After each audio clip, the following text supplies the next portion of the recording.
Que coisa linda, a dúvida tem que nos mover mesmo até o final da vida. Eu digo isso, as pessoas mais interessantes são as que duvidam até o fim, porque a fé, ela é justamente a experiência de driblar a dúvida.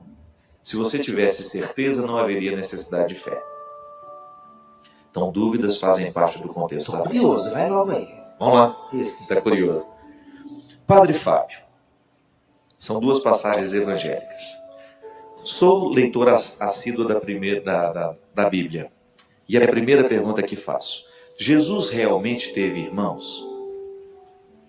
Se ele não os teve, quem são as pessoas às quais as Escrituras se reportam como sendo seus irmãos?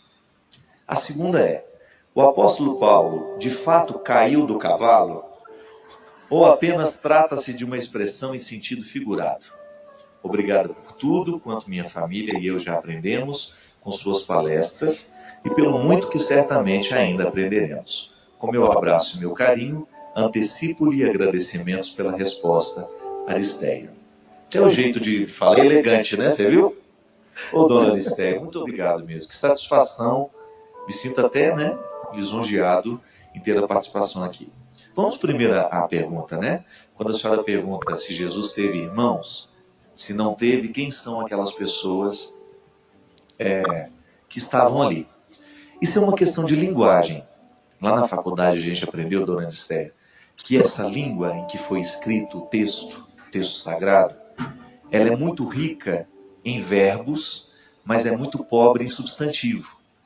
Então, por isso que a palavra irmão, ela englobava tudo. Englobava primos, parentes mais próximos. Então, o termo irmão na Bíblia não significa que seja um parentesco direto de sangue. Não, pode ser apenas um parente próximo de Jesus. Esta é a explicação que os exegetas dão. Então, a língua é pobre em substantivo e muito rica em verbo. Então, não havendo um substantivo para poder dizer muitas coisas, né, ou muito especificados, um para dizer tudo. Irmão é aquele que quer dizer primo, parente próximo, todos. Ela englobava tudo, englobava primos, parentes mais próximos.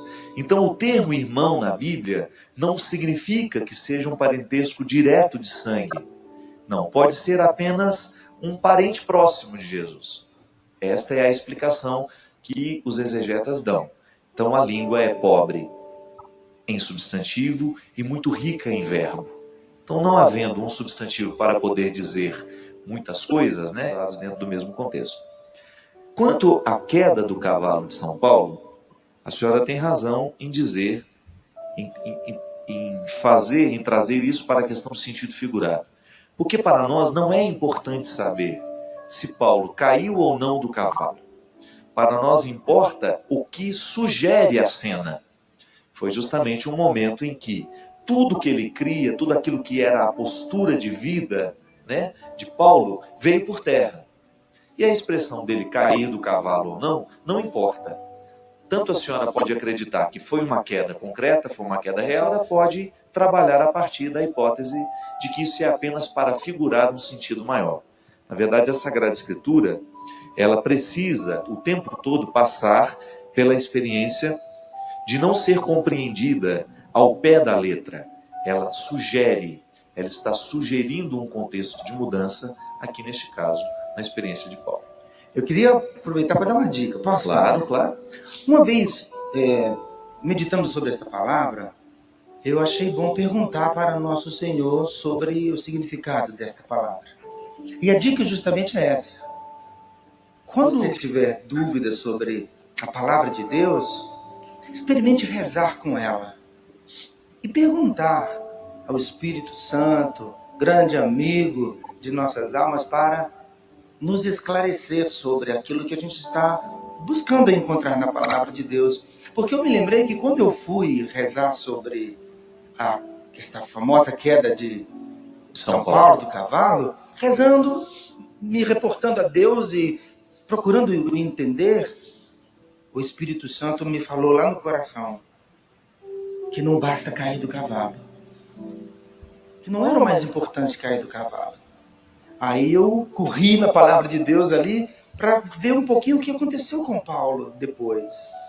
Porque muitos de nós corremos o risco de pensar que bastou cair do cavalo e ali estava tudo resolvido.